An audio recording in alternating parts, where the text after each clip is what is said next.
You began to plant the seed in people's minds. But I think in the process, you did create a media image of me that's far beyond, the reality of me. And this craving, this awful, raging, eating feeling inside.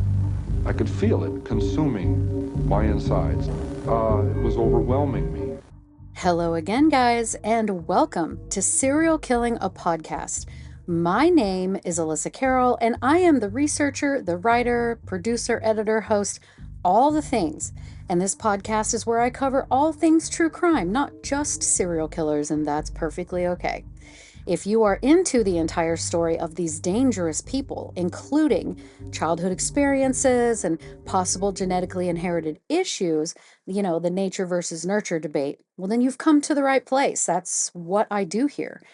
If you are anything like me, you want to know the hows and the whys of true crime. That's what I do here, darling. Now, if you are into just news about murder and mayhem, stories of the animal uprising, you should check out my second podcast. It's Serial Killing, Murder in the News. And if you enjoy my content, consider supporting my content. The more supporters, the more content. So, the guy that I'm covering, okay, well, unfortunately, this guy has resurfaced in the news recently for the most heartbreaking of reasons. And I figured, since I haven't covered him, I thought now might be the time. Plus, you guys have asked in the past repeatedly, so your auntie shall provide. In case you aren't familiar with this story, today, the story will be on family annihilator Grant Amato. If you don't already know, we will discuss why he's popped back up in the news kind of towards the end, so just stick with me. Grant Tiernan Amato was born on May 20th, 1989, making him a Taurus, in Orlando, Florida. Most of us were around in the late 80s, so we will skip the history part of what was going on in the world at the time. Even the Gen Zs have heard enough about the 80s. I think we're good. External factors affect pregnancies and so. That's why I usually cover the history, because it can affect the fetus, the stress on the mother. But we're going to skip it today. Grant's parents were Chad Amato and Margaret Wade Amato. So let's dig in. So Chad was born on July 27th, 1959, somewhere in Florida. I couldn't find out exactly where.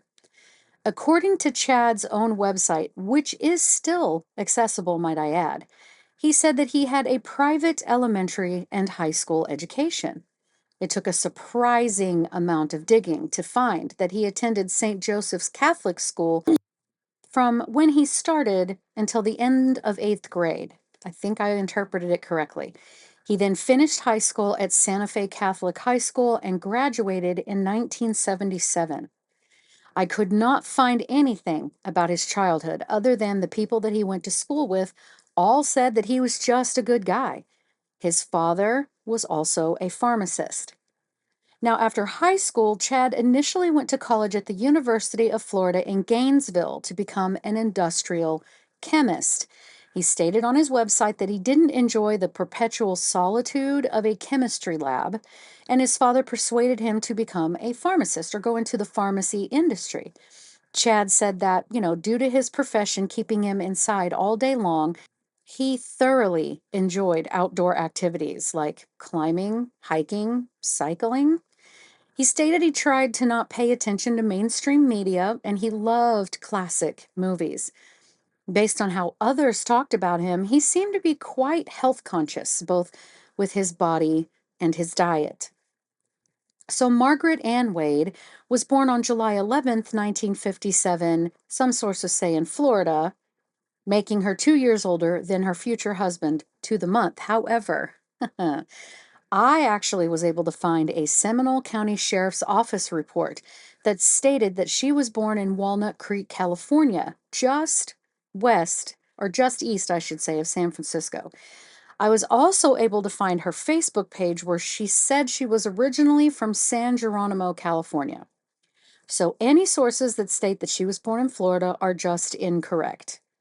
She also stated that she graduated from Sir Francis Drake High School in California. She graduated in 1975. So this means that she spent her entire childhood and teenage years in California. In my usual digging, though, I could not find out why or how she wound up in Florida or how she met Chad. I couldn't find it. But before Margaret met Chad, she had had a son with an unnamed man that she named Jason. And then the couple finally met and dated. Chad and Margaret married in April of 1987 in Seminole, Florida, which is on the west coast of Florida, just kind of south of Clearwater, pretty close to St. Petersburg. Jason, her oldest child, would later say that he was 3 or 4 years old when Chad and his mother got married. Jason testified that Chad was the man that raised him, although he was not his biological father. He said Chad adopted him soon after the marriage, and he was the only father that Jason had ever had. Now, their first son together, Cody Winston Amato, was born on September 22nd, 1987, and if you do the math, comparing the wedding to Cody's birthday, Margaret was already 4 months pregnant with Cody when the marriage happened. It's no judgment, it's just an observation.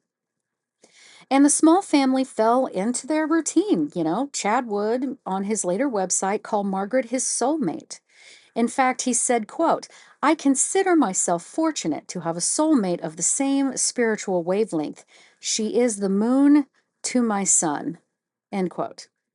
From then on, Chad worked as a pharmacist in varying places, and Margaret worked in the healthcare industry, doing different things, but was basically in a corporate position regarding like coding and billing of claims and whatnot. So Grant Amato, again, born May 20th, 1989, not even 2 years after Cody. Also around this time, according to oldest brother Jason, Margaret and Chad built their house that they still lived in when this incident happened back in 1989 or 1990. So this would have been around the time that Grant was born, or he was little, give or take. The house was completed in 1990 and the whole family moved into it. According to Zillow, which for those that are unfamiliar or international, this is a really kind of famous website over here in the States where you can look at homes that are for sale on the market or off market. The home in Chuliota, Florida, where the Amatos live, boasts 4 bedrooms, 4 bathrooms, a fireplace, it's 2 stories, 2-car garage, and nearly 3 acres of forested land around it. It was a house that was considered, quote, out in the country, where people utilized hunting season and so on. People owned guns. So did the family. It's an impressive home, and the home value estimated or listed is well over $800,000 today. Chad and Margaret made excellent money, and the boys had absolutely everything they needed and most all of what they wanted. So by all accounts, Chad and Margaret were ideal parents. They took their kids for frequent family outings, lots of outdoor activities.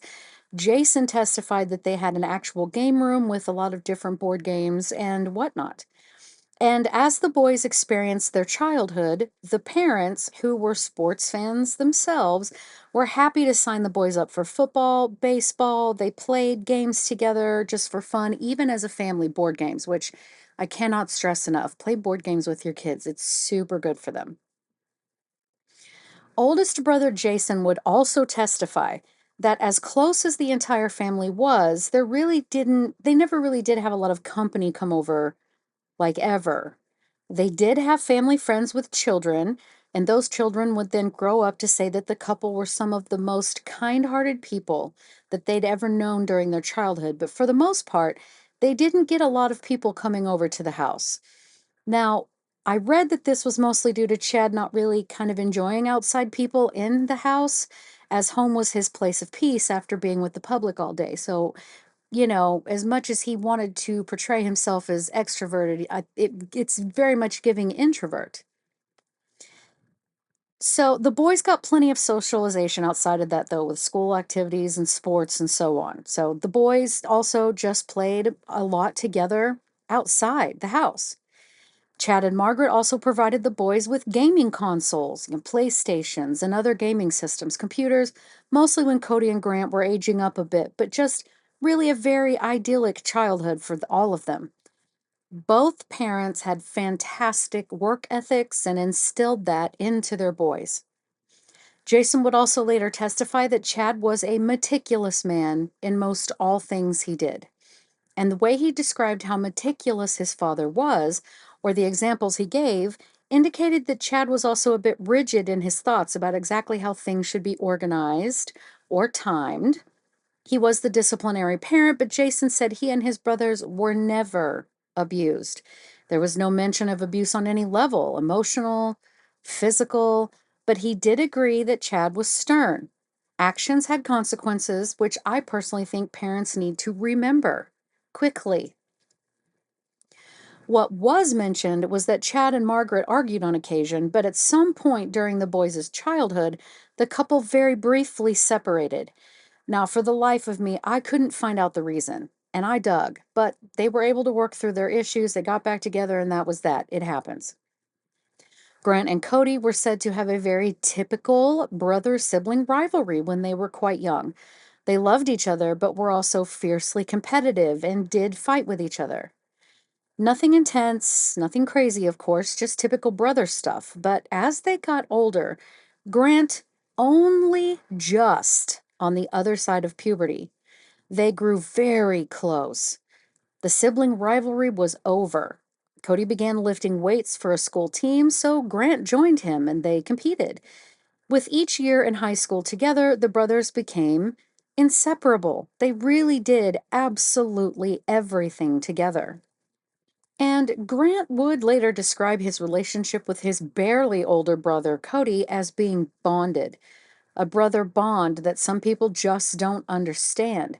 He talked about how Cody had his back, no matter what, and that he, quote, took care of everything for me. Cody always listened and he didn't judge. He was always there to guide Grant in all things. So Cody, of course, graduated high school before Grant did, but Grant did graduate from Timber Creek High School in Orlando, Florida. And that is the total of what I could find out about the younger lives of even Chad and Margaret. I dug and dug, read conversations back and forth in Reddit, obscure YouTube channels, anything I could find online, and even broke down and paid for Paramount Plus streaming so that I could watch that 3-part documentary about his case, which is called Control Alt Desire, just to make sure I didn't miss any childhood anything. And it was like pulling teeth to get the information that I could find. But I do think that what I found, or what little information we have, does paint a pretty good picture of Grant's childhood. We get the gist, right? So let's dive in. Let's take a look. So, I mean, clearly we're dealing with a family that has some issues. Not screamy, violent, abusive, severely mentally ill issues, but more quiet issues, like the fact that I feel pretty confident in saying Chad had some serious anxiety issues that look a lot like clinical OCD to me. Now, I'm not diagnosing him. That isn't my place. I never met him. All the disclaimers. This is just my educated guess based on what I read, watched, and listened to about him. I think Chad was very high achieving and came from a family that was also very high achieving. Maybe Chad had to keep a level of control over his environment as a sort of coping mechanism to, kind of to deal with the very pressures that he felt he was under, or at least he was putting himself under at all times. Reading his little bio on his still active Wix website page, it very much gives me the impression that he might have been a bit tightly wound. I could find absolutely nothing about Margaret other than everyone left messages on her various memorial sites that she was this tremendously nice woman and a good mother to her children and that she'd loved horses. The memorials for Chad talk more about working with him being a pleasant experience. Even the respect was very professional. You get what I'm saying, the difference? So if I were to spitball here, as they say, I would feel comfortable in saying that on paper and on websites, pictures of him, he looks like the man who had it all. Went on amazing adventures outdoors and had these grand vacations with his wife and his sons, very Instagram happy. I'm doing that in air quotes. But I want to stress that he didn't even hesitate to adopt toddler Jason and step right into the role of being his father, and I respect the hell out of that. For someone to step into those shoes without question or hesitation and with love and true care is awesome. Every single person on this planet should remember that children are completely innocent in the actions of their parents and should, in no way, be treated any differently than a natural born child. Period. Full stop. Okay, I was the stepdaughter many times over, so I get it.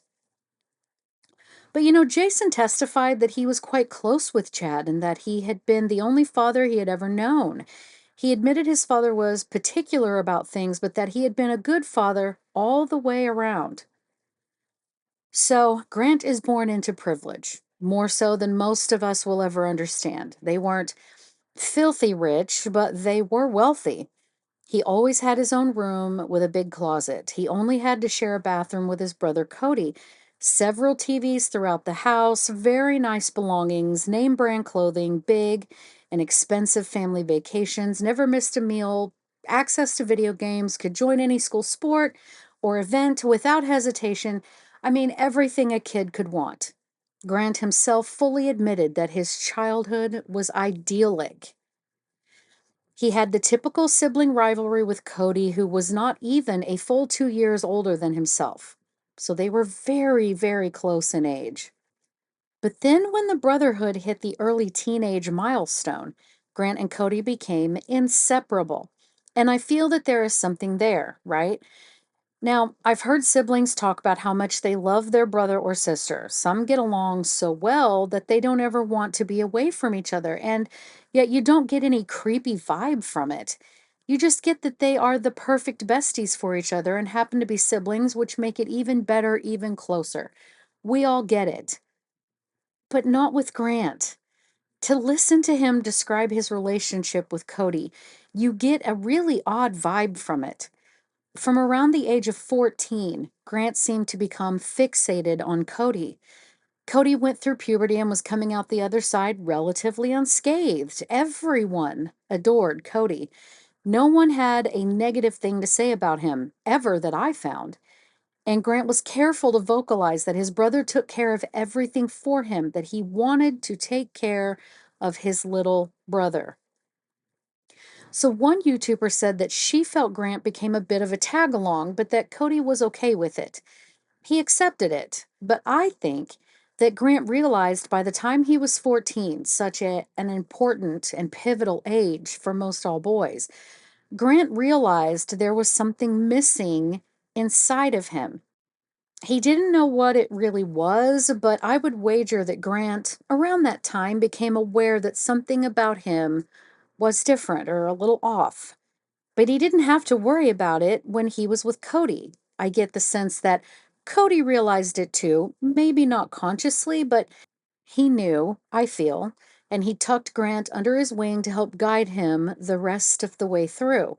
I'm saying that his family, but especially Cody, probably knew what Grant suspected was a difference within him, something lacking, and Cody simply took it upon himself to mentor his brother through it all.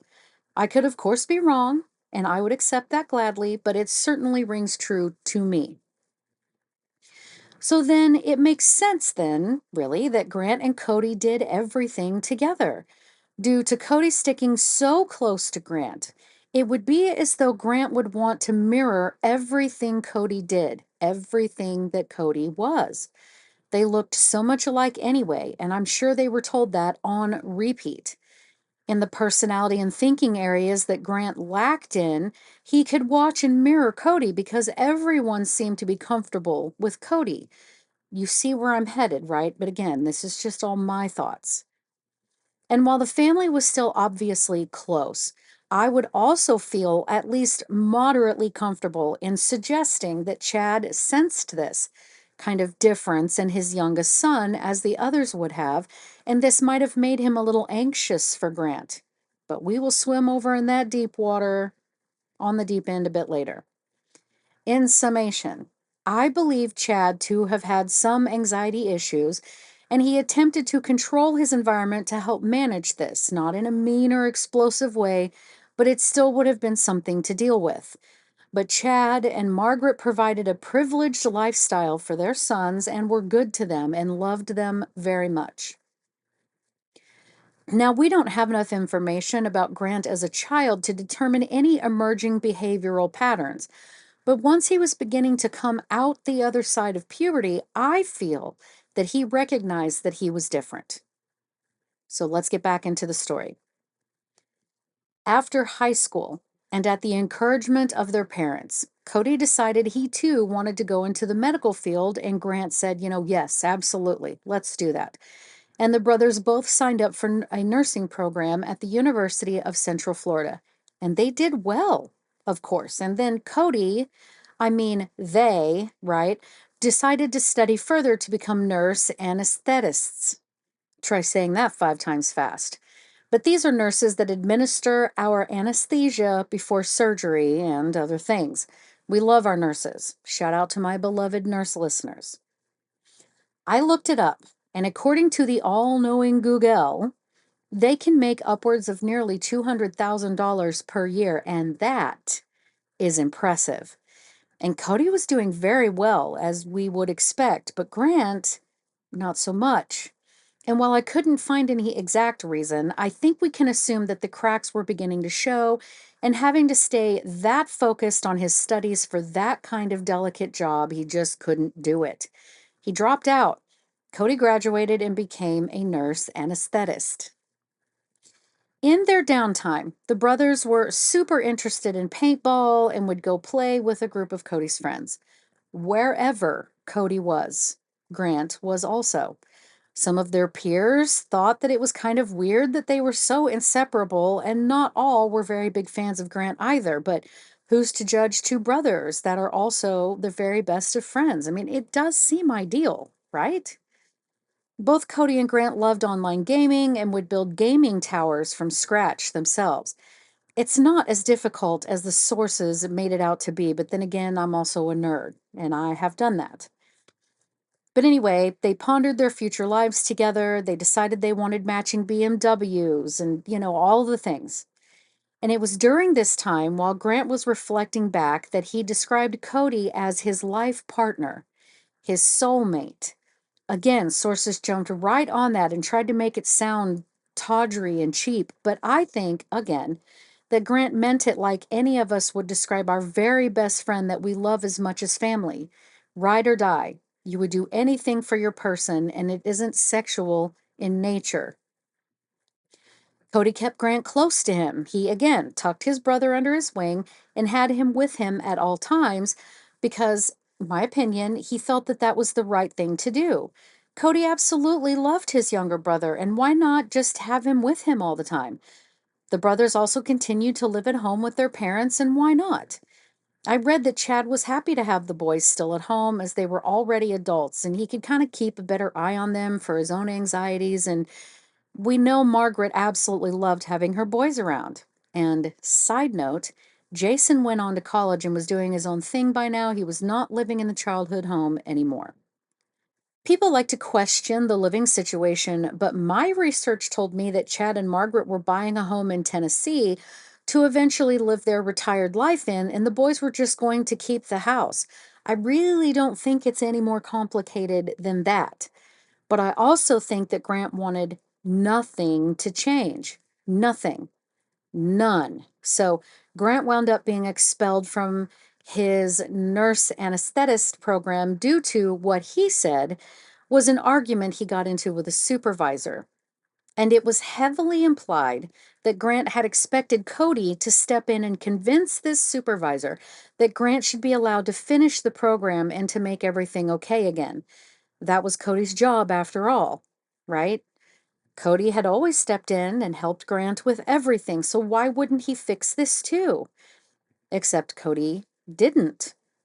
And while we can't ask Cody why he didn't attempt to right the wrong, as they say, My gut instincts tell me that he had worked hard to finish the next level of schooling, loved his job, loved his coworkers and the working environment, and he did not want to disrupt that by getting involved into Grant's drama.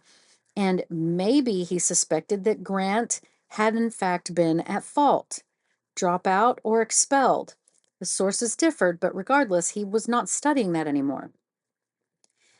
But Cody not stepping in upset Grant greatly. In fact, I'm pretty confident in saying that this forever altered Grant's image of his Superman big brother. Some seeds were sown in Grant's mind, if you will, but nonetheless, Grant did sink into a very deep depression. After this, Grant took his very real nursing degree that he did earn, and he got a job at a local hospital as a nurse. And life was predictable and routine and comfortable, and all was well again, at least until it wasn't. Now, it would appear that Cody found a young lady and she became his girlfriend. And this is when Grant would start to feel a bit like a third wheel. Cody wanted to spend time with his girl away from Grant. And this would bother Grant, as we know it would, being Cody had less time for him. In 2018, by the time Grant was 28 years old, making Cody 30, the hospital staff became suspicious of some things and they began to watch Grant. They finally determined that he was improperly administering medications to his patients, though he said it was because he felt the doctors weren't being compassionate enough about managing the patient's pain levels. And that's if you want to believe him. He might have convinced himself that that was the case, but they also accused him of stealing propofol, which is an anesthetic that is administered intravenously to induce unconsciousness. Staff found 8 empty vials of it in various patient rooms where he was assigned, and again, when questioned, he said it was for the mercy of the patients. So, needless to say, he was fired. It was also just before this that people began to notice Grant's mood being pretty low. He came across as depressed, and some sources suggested this is when people began to report that he was having, let's say, self-unaliving thoughts. But after losing his job, he sunk into a very deep depression. I read that Chad, their dad, expressed some disappointment to Grant, which I'm sure aggravated Grant's ego as well, but he was still allowed to live in the house, and life went on. It is now that Grant began living his life online. He apparently started a Twitch channel and thought he would generate a lot of revenue from content creation. Well, I'm here to tell you, it's nowhere as easy to make much of any money being a content creator, I assure you. And Grant would discover this obviously soon enough. So he gamed online, he began consuming a lot, and I mean a lot of pornography, and began going to sites where he could watch cam girls or girls that perform in a sexually suggestive manner, all the way up to fully pornographic actions on camera, and people can pay to watch. And if someone pays more, they can get more individualized attention from the model. And this is how he met Sylvia. There's not much we need to know about her, but she was, and I think still is, a cam girl from Bulgaria, which is the next country south from Romania, just to give you the visual. She is a beautiful, svelte, raven haired, blue eyed young lady, and Grant was hooked immediately. To him, she took an interest in him personally, and she would keep him company for as long as he wanted, and she was, just so beautiful, and they really developed a true soul connection. But to us, she was an admittedly attractive young woman who, for the right amount of money, which quickly became substantial, was willing to sit and listen or do her performances for any one of her many clients. At first, Grant started spending about 4 hours overnight with her, which initially cost him around $600 per night. I mean, that's so far out of any budget that I'd ever hope to have that I cannot even fathom wasting that much in just one night. And remember, Grant had no income coming in. Turns out his flat affect, nearly emotionless facial expressions and whatnot didn't win over enough people on his Twitch channel to earn any revenue. Well, damn. And as Grant's addiction, his obsession to Sylvie and maintaining her attention grew exponentially fast, he had to get money from somewhere. So he used his parents' or Cody's credit cards, stating he needed the funds to invest into his Twitch streamer career. But what he was doing with his family's money and credit cards was purchasing and shipping adult sex toys and lingerie and various things to Sylvie in Bulgaria. And the money was flowing like crazy. When he would be asked if he was looking for another job or how he was going to pay some of this money back once it was discovered he was stealing it, well, he would get upset. This led to him stealing the credit cards of his family, and this included his beloved Cody to use. He just kept stealing them. I also read that he stole money from an aunt and his own grandmother. Hundreds of thousands of dollars to talk to this girl. He opened up credit cards under his family's name. He even took out fraudulent loans in his father's name, and he dug the family into such a deep debt that Chad was forced to take a second mortgage out on their home, which took a significant chunk of his retirement fund. But Chad did try to clean up his youngest son's financial mess. After this, the family staged an intervention of sorts. His family told him that they loved him, but that he had to get some help. They told him he had to agree to go to a rehabilitation center for porn addiction and go through the entire program if he wanted to remain living in the family home and continue to be taken care of until he could find another job. Jason, the oldest boy, would later testify that he was a witness to this intervention as the family had called him to come be a part of it to help. He said that Grant stayed very quiet but was visibly upset. Jason also testified that their father was so frustrated that he reached out and put his hand on Grant's shoulder, and things seemed to be getting a little intense to the point that Jason felt he needed to intervene. He said he didn't think it was escalating to anything where a fight would break out, but he felt his father's verbiage was leaning a little harsh, and he didn't want to have to stand there and listen to it anymore. But nothing even tiptoeing on the line of aggression is what I want to stress. Watching Jason's testimony, and I encourage you all to watch, you can see that Jason is very soft-hearted and empathetic and understanding, but he never indicated that there was any abuse in that family at any time. I just want to reiterate that. Your parents chewing your ass about stupid decisions is not a bad thing, and it's probably the most common form of discipline. But Grant agreed to go. This facility and program cost the family over $15,000. And once he was gone, his parents took it upon themselves, I think mostly Chad, to actually contact Sylvia and tell her that their son was not some rich man in the medical field driving a Mercedes. They explained to her Grant's circumstances and what he had done and asked her not to interact with Grant anymore. And when Grant found out about it, he was upset. He had only been in the rehab center for a couple of weeks or so, and he voluntarily left. He walked out. And though some tough consequences had been presented if he didn't comply with the program, his parents allowed him back into the home and told him that he was forbidden to have any communications with Sylvie, full stop.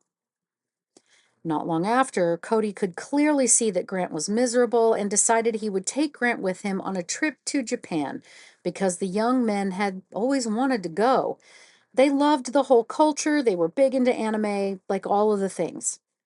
And they had planned scheduling it before all of this trouble started up with Grant, and I'm betting Cody thought getting Grant out and on a grand adventure would help lift his spirits, and that he could come back fresh and brand new to get back on the straight and narrow path. And so, with Cody paying for it, of course, the boys set off for Japan. A friend of Cody's also went along, and the friend stated that there was some subtle tension between the brothers during the vacation, but then Grant disappeared for a couple of hours, which frustrated Cody, but he eventually found Grant in a casino of sorts, a building for gambling is how it was described, on his tablet using the business's free Wi-Fi, which was strictly against the rules. He was not supposed to be on the internet, remember? Cody was disappointed, which I think we can all assume was conveyed to Grant. as in Cody probably verbally got on to him about that. The friend that was with them also noticed 3 charges on his own credit card that he had not made. He said the first one went through, but the other 2 declined, thankfully. He would later tell investigators that they were for tokens for that camgirl site. The trip to Japan lasted for 2 to 3 weeks, and then the brothers came back home. Once home, the father reminded Grant of the rules. No contacting Sylvie at all. No internet overnight at all. In fact, Chad had written out a contract of sorts with these rigid rules, and here is some of the list. No internet after midnight. Limited TV and internet use. Paying off debts from an internet call girl. Present a written plan for personal recovery. No cell phone data service. Stopping the online relationship with the overseas web model. He also had to agree to get a job and was prohibited from having any contact with the online model. In fact, Chad terminated Grant's smartphone plan and set him up with a new phone without data or internet access. And then nearly immediately, Grant was able to talk his mother into allowing him to get on her phone to use Twitter to message Sylvie. And when his father found out, also reportedly ordered him to leave the house after breaking that contract. This is when Cody's girlfriend would later say that Cody himself told her that he was worried Grant was going to kill all of them. So at some point after they returned from Japan, through sources differ kind of on that exact timeline, Grant disappeared, and it scared both Cody and Margaret, their mother, enough that the 2 called the police, stating Grant was missing and that he was most likely a danger to himself. I found the CJIS report released from the Seminole County Sheriff's Office, so I knew you'd want to know. So this is what the report says. Quote, on December 20th, 2018, I responded to in reference to a missing adult who is depressed and demonstrating suicidal feelings. Upon my arrival, I met with the reportees, Cody Amato and Margaret Amato. They are the brother and mother of the missing person, Grant Amato. According to them, Grant recently lost his job as a nurse and failed out of graduate school. He has been having strong feelings of worthlessness and what they have observed as severe depression. Grant has not been medically diagnosed as of this date. The family did go together to a mental health counselor recently and said that Grant broke down emotionally and admitted to being severely depressed. Yesterday, Grant left the home without saying anything to anyone. His mother observed him drive off the property. A short while later, she had a text conversation with him in which he told her that he was really tired of dealing with everything and he is just going to handle it in his own way.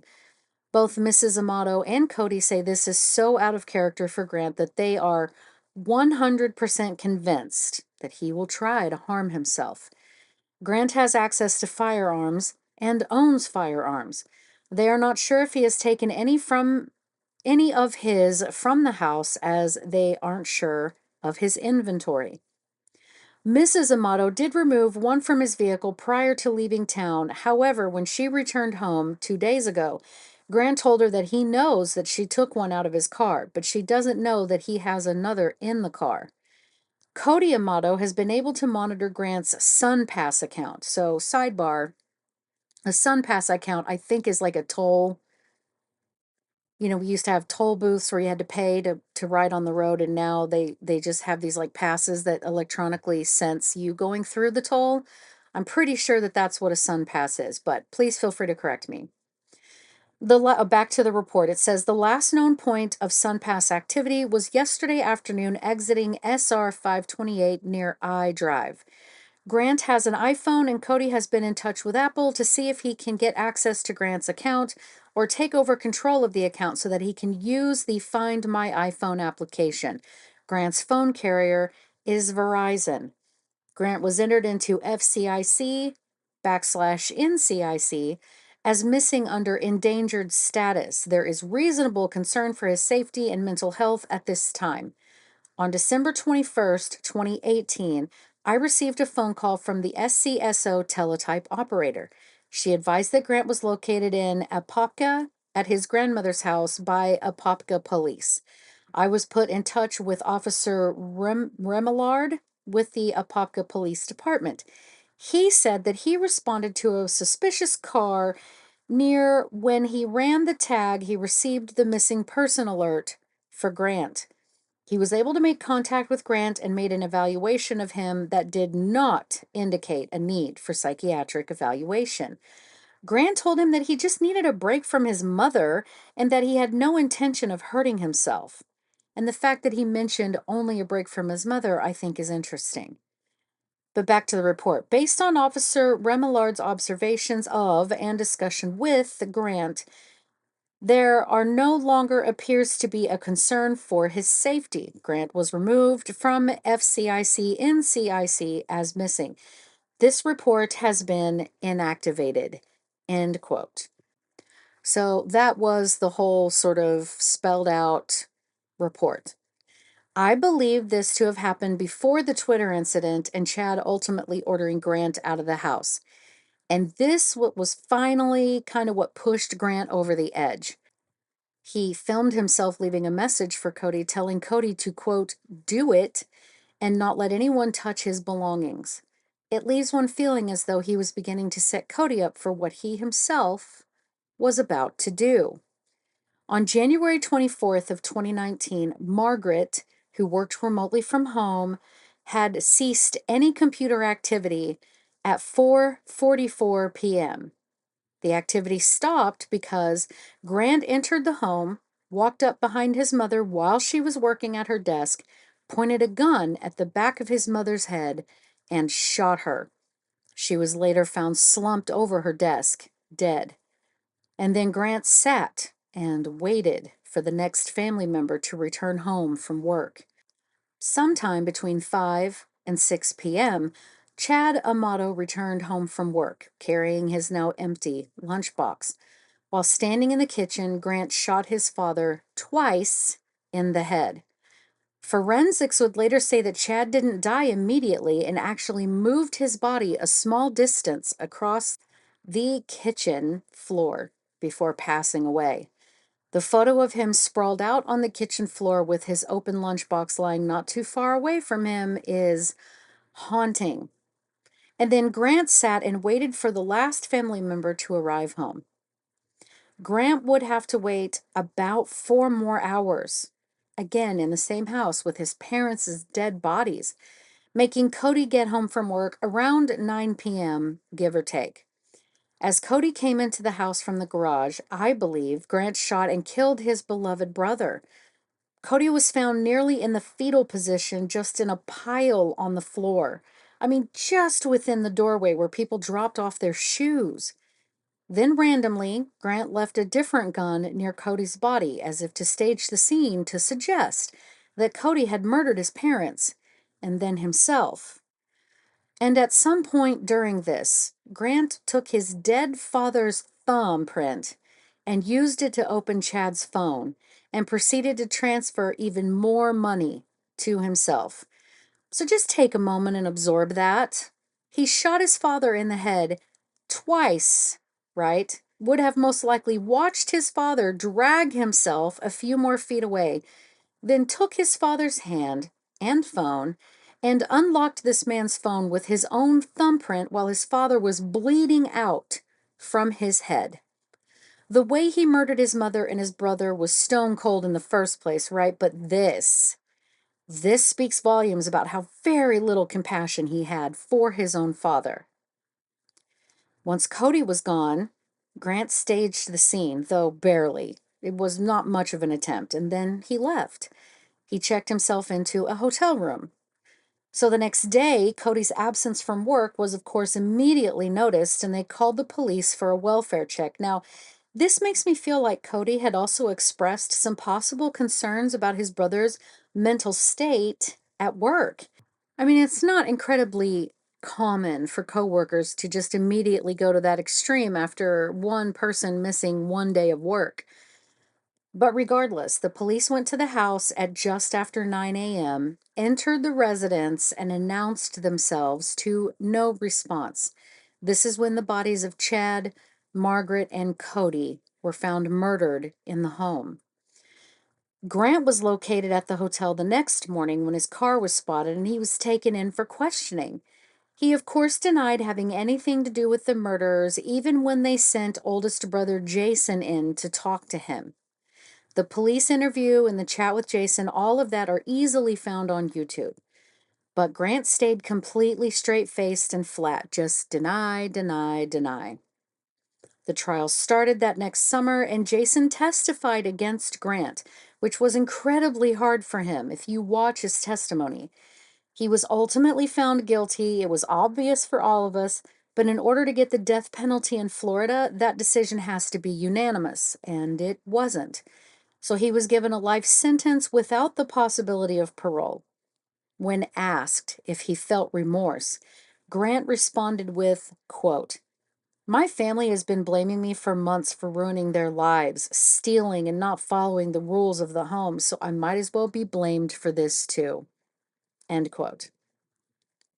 Grant went as far as to try to cash in his family's life insurance policies, which he was, of course, denied.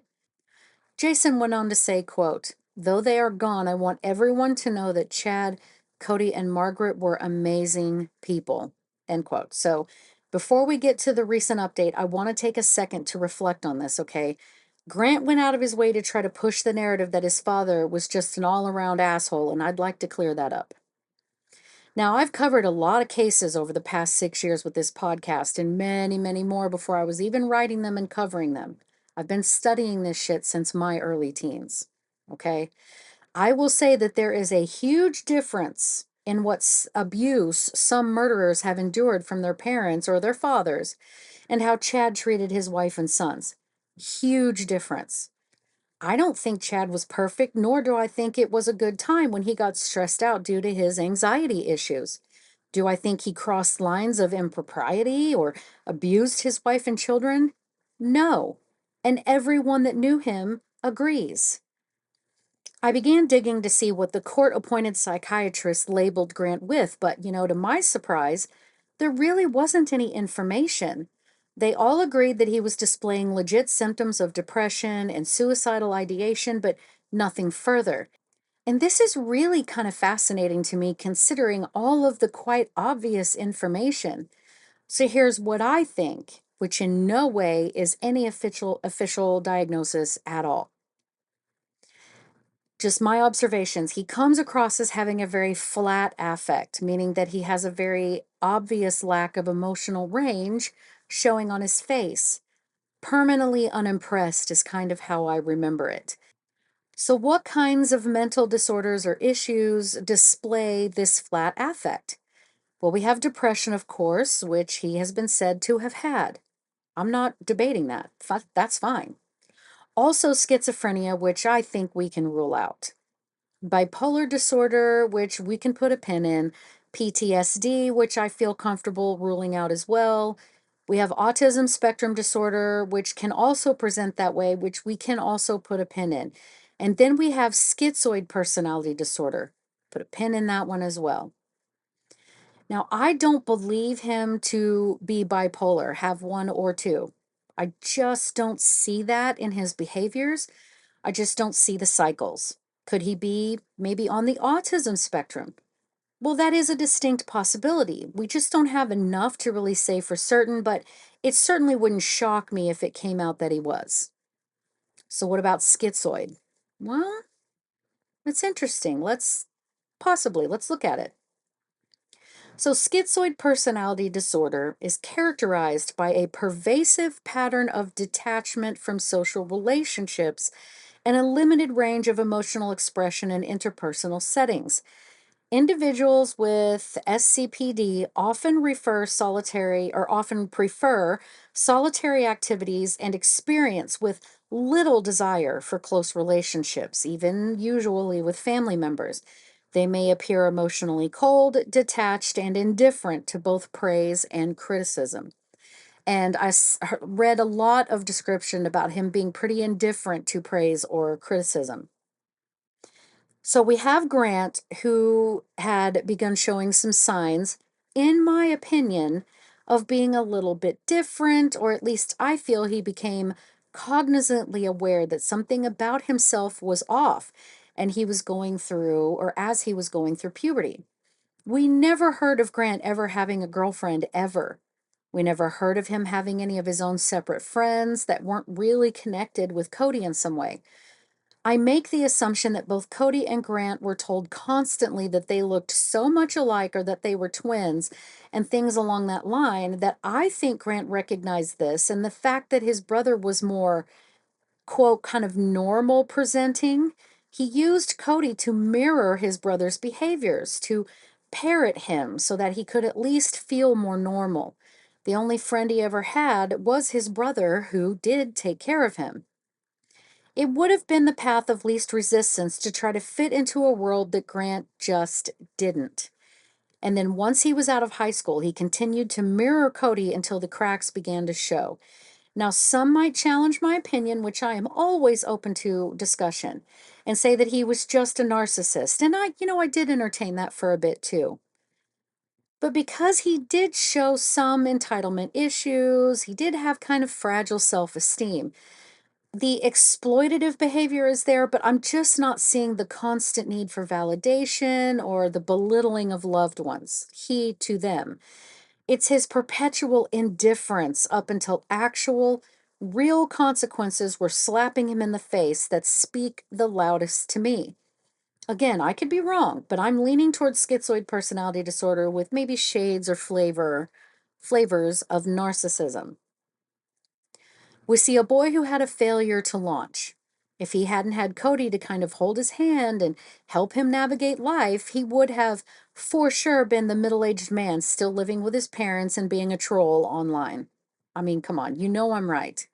Failure to launch looks like a lack of motivation, social isolation, low confidence, which also makes me rule out narcissistic personality disorder, procrastination, trouble managing stress, avoidance of responsibilities, lacking any real direction. I mean, if we really kind of want to just put it crassly, he was a spoiled brat, plain and simple. All of the children were a bit spoiled, and I can completely understand Chad and Margaret spoiling their beloved children. They wanted to give them the world, and that's admirable, to be sure. They wanted for absolutely nothing, and yet Jason and Cody went on to emotionally mature at the normal rate, and Grant just could not progress once he got into his early teens. Lucky for him, Cody was there to keep him moving, to sort of pull him along. Grant's obsession that came from the attentions from Sylvia shows his inability to understand social cues and relationships. Everyone knows that cam models aren't going to have an actual relationship with any of their viewers. Not like that. But he was not capable of distinguishing that difference. And though everyone seemed shocked that he murdered Cody, I didn't really find that odd at all. Cody stopped holding his hand, and Grant took that as an ultimate betrayal. Cody was doing the job that Grant had wanted to do with him, was driving the car that Grant knew he was not going to have, had the girlfriend that Grant never had, and he was beginning to distance himself from his energy leech, aka Grant.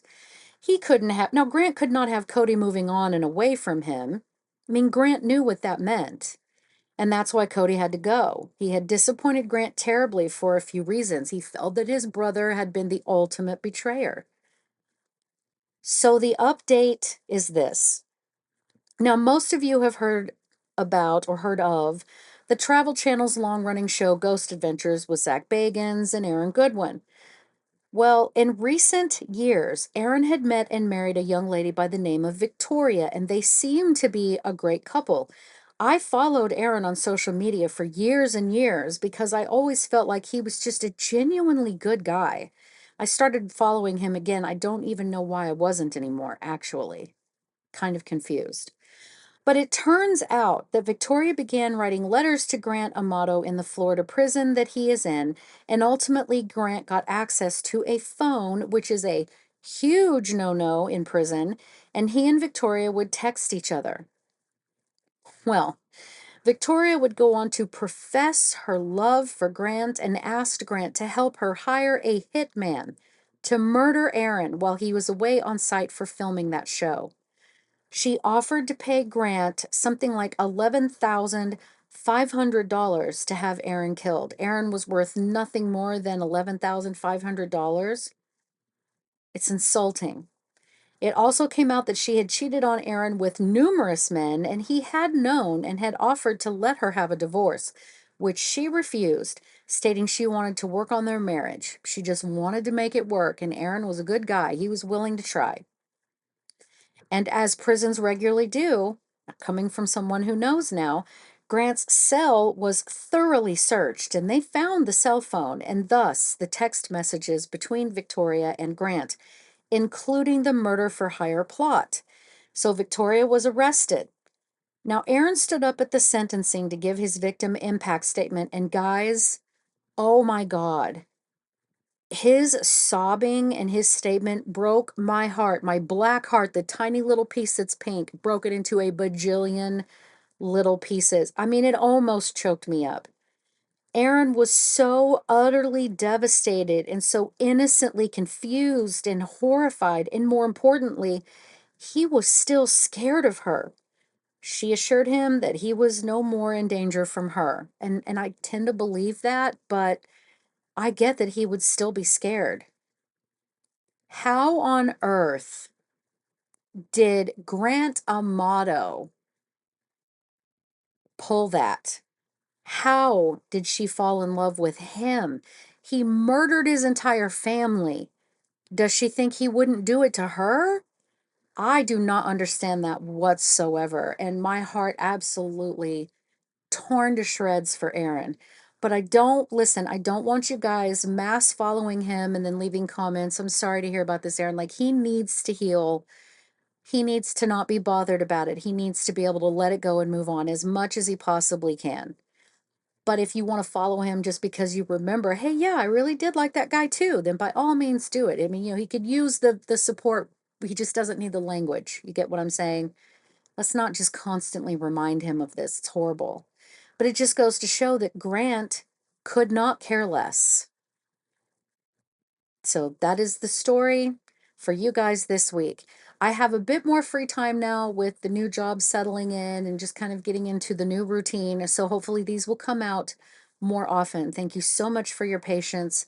I am working on it. And outside of that, guys, thank you so much for listening, because I know you could be listening to anyone else, but you guys keep choosing me, and I really appreciate that. Thank you so much for sticking with me, guys, and here's to many more years. All right, bye. Anybody who killed more than 2 or 3 people was a mass murderer, and whether it was all at one place or over an extended period of time. And then in the early 80s, they came up with this differentiation called serial killing.